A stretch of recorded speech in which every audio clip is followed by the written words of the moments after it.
All eyes are on Prince Harry and Meghan Markle, after the pair announced they're expecting their first child earlier.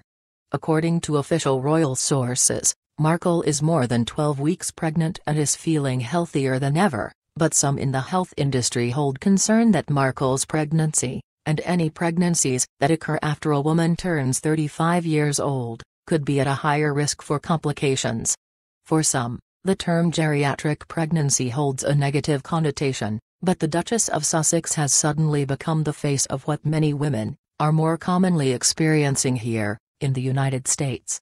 The Centers for Disease Control and Prevention has published research illustrating that more women are choosing to wait until after age 35 to conceive, which may lead you to wonder, what's the big deal, anyway? The reason that the term geriatric even exists is due to the fact that there's a notable increase of risk in complications when women choose to give birth after the age of 35. Like Markle, women over the age of 35 face the possibility of complications for both mother and child, the biggest being an increased chance of miscarriage, due to a higher probability of an abnormal embryo, which can also lead to complications for the child, including Down syndrome.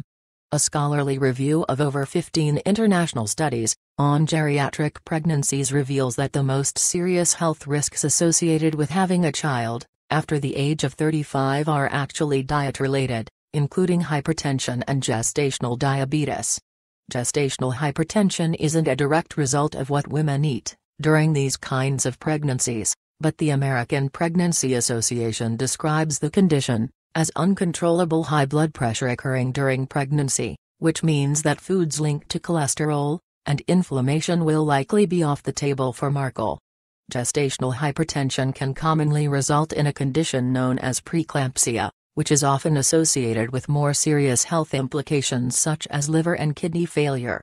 But experts at the American Diabetes Association also point out that women like Markle have a higher risk of contracting gestational diabetes. Because of this, women over the age of 35 will have to undergo glucose challenge tests for the condition early on, and Markle is no exception. She'll also have to closely watch her blood pressure almost every day, and her urine will be regularly monitored for excessive protein, to detect gestational hypertension as early as possible. We know that the Duchess of Sussex has previously shared her love of the occasional sweet treat, but she'll likely have to cut back on extra sugar, and opt for foods that are beneficial for blood sugar levels. Salt will also be on the chopping block, and her diet will now likely include foods that are more supportive of healthy blood pressure levels. And just like any other pregnant woman, she'll have to plan to gain a healthy amount of weight during the first few months of her pregnancy, which can be anywhere between 25 and 35 pounds, according to the Academy of Nutrition and Dietetics. Despite the risks, it's important to note that a majority of geriatric pregnancies end up being completely safe.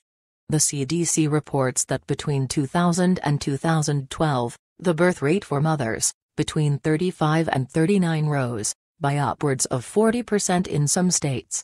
The rates of American women having babies in their 40s have also doubled during this period, so Markle is in great company.